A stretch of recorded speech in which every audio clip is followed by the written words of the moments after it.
and she slid down to the floor, catching her breath for a moment before the sobs threatened to overtake her. Heaving herself to her feet, she stumbled into the kitchen and hunted for the fire whiskey that was stashed somewhere. The need to sob was rising steadily in her chest, and she poured the whiskey down her throat as she headed to the stairs, struggling to rip off her clothes with one hand as she went. There was only one place she could go when things got this bad. In minutes, the tub was filled with scalding water, and she had barricaded herself into the bathroom with all of the protective enchantments she could muster.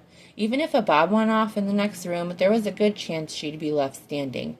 Hermione sunk into the water and poured more whiskey down her throat before lighting a cigarette and taking a long pull. One long pull and another, one more gulp and then another. At last, the ringing in her ears abated. She sighed in a relief that she had held back the sobbing, at least for the time being. The terror washed away with the whiskey, and her heart rate slowed to gentle thrum. Her brain settled down, and she whispered to herself, "Safe, safe, safe, safe, safe." One cigarette, and then another, and then another. Eyes stared unseeing at the ceiling, the back of her head cradled on the cold porcelain of the tub. By the time she woke from her stupor, the fifth of whiskey was 3/4 of the way gone. She'd pried herself from the tub and wrapped herself in a towel, unsteadily stepping from the waters and trying to muddle through how the fuck she was going to make herself presentable.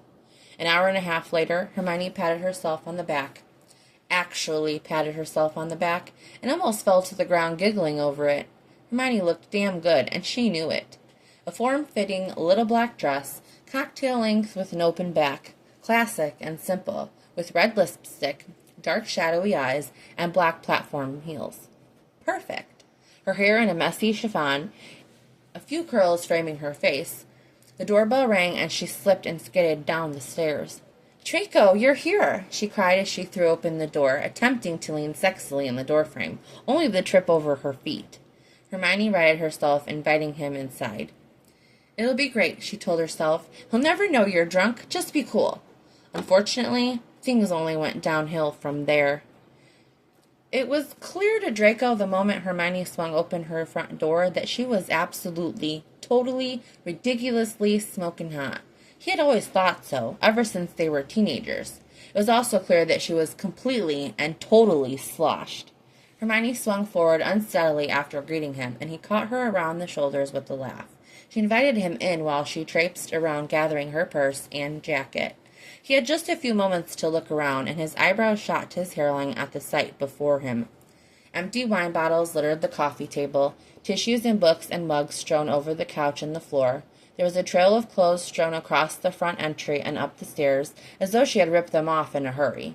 He had just gotten a glimpse of some savagely detailed charcoal illustrations that had been haphazardly stuck to the walls when she came back into the room, draped in an elegant black trench that hung to her knees. A small clutch in one hand, she grinned and sauntered over to him, but his eyes were fixed on her artwork. A slew of dark creatures and dead bodies, people they had known. The Dark Lord looming, Bellatrix and her poisoned blade, his 16-year-old self lurking in a dark Hogwarts corridor. But many of the images were of a woman alone. It wasn't until he looked closer before he realized that the woman was her. Alone in a sea of people, alone in a living room staring out at a man sitting on the patio, his back to her. Alone in an extravagant bathroom, her arms slung over the sides of the tub, blood pouring from both wrists and pooling onto the floor. Alone, her hands clutching her pregnant abdomen, screaming. Draco's heart stopped as his gaze ran quickly over as many as he could, but there were too many to catch them all. There must have been over 100. Her work was hauntingly beautiful, so accurate in their depictions that they could be photographs. Hermione smoothed the lapels of his suit coat down and brushed her lips against his cheek, asking if he was ready to go, or if he would rather they just stay in. Her hand slid down to his abdomen as he continued to stare at the drawings. Draco's chest squeezed painfully as she ran her lips along his jaw. The physical glimpse of what was happening inside of her mind was such a stark contrast to the outward facade she was presenting to the world, and Draco hated that she was in pain. He knew what it felt like to be dark and twisted inside. Forcing himself to tear his eyes away from the walls, he grabbed her hands, noting her bruised and scratched palms, and caught them before they could slide lower down his body. He eyed the faint scratches on her cheeks that she had covered heavily in makeup and wondered how she had come to be scratched up. reeking of smoke and drunk as a skunk. "I don't think so, Miss Granger," he drawled. "Let's get you something to eat, shall we? And how about some water while we're at it?"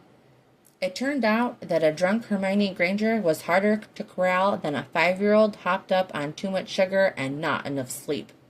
He got her wrangled into the car, but she tried to kiss him while he buckled her in, and when he turned to shut her door, she smacked him on the ass. Gods, he was smitten with this crazy witch. She was insane and unpredictable, and he felt instinctively that she was turning out to be the most interesting person he'd ever met.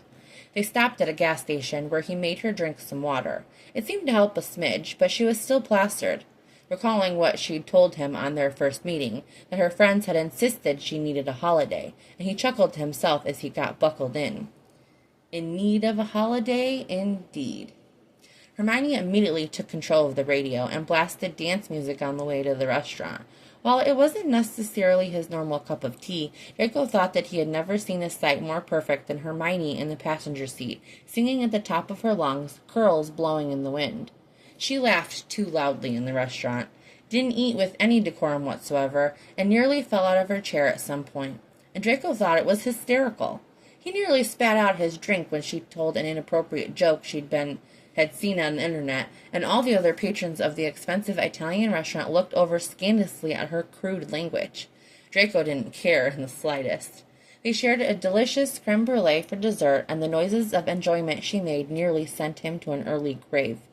When they exited the restaurant, Hermione heard live music coming from the pub across the street. She grabbed his hand and pulled him along, screaming that they had to go. They simply had to.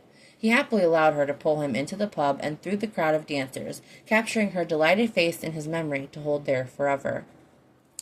Eyes alight with laughter, red lips smudged and curved into a seductive smile, curls mussed after and falling around her face. They danced, her hands around his shoulders, his on her waist, her dress stretched tightly across her tiny, lithe body, and he pressed his thumbs against her hip bones, loving the gasp it wrung from her lips. He enjoyed the feeling of her brushing against him, leaning on him, her eyes fixed on him unwaveringly. But after a while, he knew it was time to take her home, and he led her outside into the chilly autumn night. It was nearing 11 when Draco helped Hermione up the steps to her front door and rifled through her clutch to find her keys. Her head lolled against his shoulder, and she hummed to herself as he unlocked the door. He turned the knob, and Hermione pushed the door open, twisting to step in front of him and tug on the lapels of his coat. "Why don't you come in for a nightcap?" she said lowly, her eyes dark. Draco chuckled and stepped through the door, closing and locking it behind him. "I will come in, Hermione, love, but only to make sure you get safely settled in for the night, and for no other reason." She laughed and twirled dangerously in a circle. "Oh, really? Are you telling me you don't want some of this?" She let her coat slip from her shoulders and fall to a heap on the floor before slipping one strap off her shoulder and backing away toward the stairs. Draco shook his head and laughed. She was every bit the gorgeous temptress, but he wasn't tempted even in the slightest. Despite how very much he already liked her, he felt no urge to accept such an invitation when she wasn't sober. "Oh, my dear, I very much want." He put a steadying hand on her back as she ascended the stairs just before she began to tip backward. He scooped her up from behind and swung her into his arms, and she squealed in surprise as he carried her to the rest of the way up. "But there's going to be none of that tonight, I assure you." He set her back to the ground when they reached the top. "Now, where's your—" But before he could get out the word bathroom, she gagged and stumbled forward to the door down the hall. A toilet seat clanked open, and Draco heard her heaving into the toilet. "Right on schedule," he drawled to himself. Hermione sunk to the floor next to the toilet. She felt like the night she might be dying, but the pounding of her skull said otherwise. Flashes of the night flew through her mind, and she moaned in embarrassment. A glass of water appeared next to her face with the hand attached to it. "Oh, Merlin, Draco, why the fuck are you still here? I'm so embarrassed. I can't believe I got so drunk." She groaned and accepted the water, taking a tentative sip. He held out a hand and helped her up. Hermione immediately tried to turn away, but he backed her up against the bathroom counter and cupped her face, making it impossible for her to hide from him. "I'm here because you're special to me, Hermione. I want to know you. And don't be embarrassed. I had a great time tonight." He bent down to give her a kiss on the forehead and then reached into the shower, turning it on and testing the water until it was temperate. There, take a shower, and when you feel a bit better, come join me for some tea downstairs. He headed towards the door and began to close it, but peeked his head back in to say, "And I mean tea. That's not code for something else. If you're not down in half an hour, I'm going to come find you, so no hiding away up here."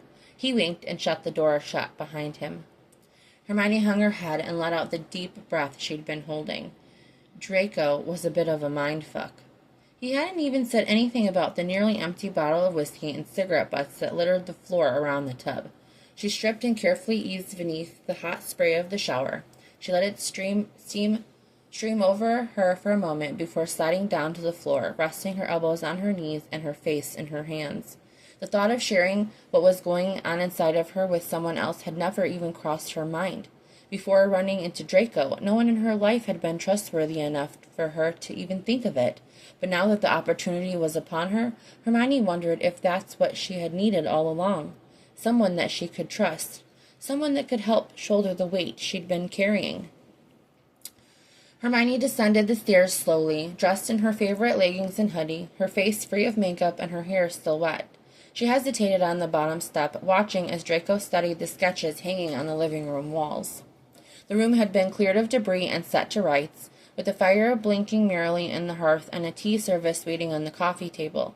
A quick glance to the left revealed that the kitchen had been cleared as well. Another wave of embarrassment passed over her at being so exposed to Draco. She hadn't even thought of making her home presentable before inviting him inside when he arrived to pick her up, because she'd been so caught up in herself.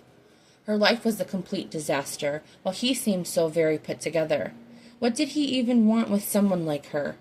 Draco leaned close to the one sketch in particular and brought his cup up to his lips, and Hermione gathered the courage to descend the last stair into the room. "I was beginning to think I might need to come rescue you from the bathroom," he joked, and Hermione laughed wryly. "Not this time," she laughed awkwardly and settled down on the couch to prepare a cup of tea.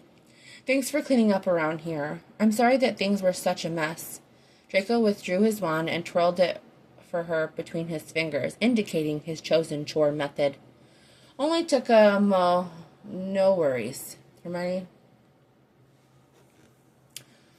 Only took a moment, no worries." Hermione felt a weight lifted as his casual response to her mayhem. "How are you feeling? I would have given you a sober-up earlier or a hangover relief when we got here, but I don't keep potions on hand anymore." Hermione just waved him off, wondering idly if Draco had also had a problem with substance abuse or chemical potion dependency when they were younger, as she had. "I'm all right, not feeling my best, but it could be worse. I don't keep potions around either. The tea will help." Draco nodded and turned back to continue studying her work. "So, what do you think of my wall of horrors, Draco?" Hermione threw out in an attempt at nonchalance, despite feeling the exact opposite. No one had borne witness to so many of the dark corners of her soul before, and she worked hard to keep her hands from shaking. These pieces of art had been created under the belief that no one would ever see them. There had been no barriers between her mind and her fingertips, no refinement or filter to prepare them for public viewing. But now that Draco was here, taking them in, Hermione was anxious and desperate to hear what he thought. To hear whether or not he found her mad, or dark beyond salvageability. Draco paused and shoved a hand into his pocket, hunching his shoulders for a moment before rolling his neck, deciding what to say. Hermione couldn't help but stare as he shifted his weight from one foot to the other, moving slowly along the wall, unfinished with his perusal. Even in such sobering circumstances, she couldn't deny how handsome he was. He'd laid his suit coat on the back of the couch and rolled up his sleeves to above his elbows. The crisp dress shirt he wore stretching perfectly across his broad shoulders. If she were in a different mood, those tattooed forearms, with raised veins running down on his hands, his biceps visible through his shirt, would have her salivating. She couldn't remember the last time she'd been so attracted to someone, and though she was embarrassed about her drunken display, she couldn't even blame herself for propositioning him. She deeply appreciated that his instinct was to take care of her, rather than take advantage of her. There hadn't been many people in her life that were like that. Draco remained quiet for a moment longer before answering. When he finally spoke, he remained facing away from her. "Merlin Granger. I don't even have words for this." They're absolutely fucking incredible. Hermione sucked in a breath and her eyes bugged out, having expected anything but the word incredible. Psychotic, maybe, but not incredible. I've never seen anything like this in the world of wizarding art culture. There might be some comparability to this style in the Muggle world, but there's nothing like this in the wizarding world. These are so real, raw, exposed, organic. I can't tear my eyes away. He moved to the second wall she had covered, running his hands along some of the pages. They're dark and tragic, but so intensely beautiful at the same time. Finally, he turned to face her. Hermione looked away sharply when he met her eyes, fresh tears threatening to spill over. She shook her head and took a breath, rolled her neck, her eyes bugging again as she absorbed his appraisal. I guess I hadn't thought of it like that. I didn't expect to ever show them to anyone. I just had to get them out of my head, she admitted, rising to stand beside him. He turned back to the wall, and they both looked, taking it in. These are memories, he murmured, placing a hand on her lower back. Yes, she breathed out an exhale. A couple are what could have been if things had gone differently. A couple are just dreams, but most of them are memories. Is this what you meant by going off the grid? He wondered, moving back to the couch. She joined him, her knees brushing him as she tucked her feet under her. Kind of. This was part of it, but the last couple of days have been rough, and then today I went for a run in the woods, which was a mistake. Sometimes when I get like this, I get panic attacks. I should have known better than to go into the woods this afternoon alone. Draco murmured in understanding, reaching out and running a thumb across one of the vivid red scratches that ran along her cheek, no longer covered by makeup. Draco waited patiently for her to continue. Fuck, I don't know how to talk about any of this. She leaned her head back against the couch and looked at the ceiling with a huff, her heart rate picking up, overwhelmed, simmering just below the surface. I haven't spoken to anyone about most of this. Draco nodded and placed a comforting hand on her knee. You don't have to share anything else tonight if you don't want to, Hermione. I know, but if you're willing to listen, I think it might help me get it out. That's what I was trying to do with all of this. She gestured to the walls. And it was a start, but I think words would be good. Besides, you told me yours last weekend. She glanced at him to find his kind eyes watching her intently, earnestly. He grabbed her hand and brought it up to his lips, kissing the bruised heel of her palm gently. I'm here to listen for as long as you want to talk, love. Hermione started at the beginning. She and Ron had been fine at the start, but they had begun to drift apart after a few good years together. The cracks that had always been there grew wider and wider until they were chasms, stretching deep into the heart of their relationship. When they were young and in love, Hermione thought Ron would never hurt her again like he had when they were children. But when things became hard, he began to hurt her once more in all the same ways. What she had once called complementary differences, they help us balance each other, she'd say, eventually became unsolvable controversies. Draco listened with understanding as Hermione admitted that it wasn't just Ron's fault. It had been hers, too. They were immature and stubborn and let things spiral out of control. That part of it was on her, but the rest, how badly things had ended, that was on Ron. The pregnancy had been a complete surprise. It had been the first time they had been together in over a year, and it was the last time they ever would be. Hermione hid her face in her hands as the truth slipped out of her mouth. Their frantic coupling could only be described as hate sex. They had been arguing, screaming at each other, and the tension had mounted until suddenly their mouths were clashing intensely. Ron had spun her around and slammed her against the kitchen counter, forcing his hand around her throat and held her down. For a moment it had felt like a satisfying culmination of one too many arguments, but their rough coupling had lasted less than 10 minutes, and the brief feeling of satisfaction that she had at the beginning turned quickly into cold dread. Draco gripped her hand tightly as she spoke, his face dark, a scowl marring his usually happy features. When Ron was finished, he had ripped away from her and stormed from the apartment in a fury, leaving Hermione to cry in the kitchen with bruises on her neck and hips and arms. He didn't come home that night. A few weeks later, Hermione went to see a healer thinking that she had the stomach flu, only to find out that she was pregnant. That her child had been conceived under such terrible circumstances was heartbreaking, and she told Draco so. He caught the tear that ran down her cheek and nodded in understanding, murmuring words of comfort. At 1:15, they took a much-needed break from the heaviness that lingered over them and headed to the kitchen. Hermione saw that Draco had placed Ron's letter on the kitchen table, but she said nothing of it. By 2, they were settled back in the living room, plates full of pancakes and bacon, and they spoke of their more light-hearted memories of Hogwarts as they ate. Once they had finished, Draco steered the conversation back to her. He had seen the covered walls. He must have an idea of what was coming next. Hermione found the words rushing out like a dam had been broken. Tears ran uninhibited down her cheeks and neck, and she choked it out as quickly as possible. The baby had been a surprise, but Hermione had been desperately happy and in love with her child right from the start. But her love for her baby seemed to push her even further out of love with Ron. It was clear from the beginning that he wanted to use the baby to manipulate her into becoming a person that she wasn't. He didn't love her for who she was. How could he love a baby when he had shown himself to be so incapable of loving her? But the point was moot because of 14 weeks she had a miscarriage.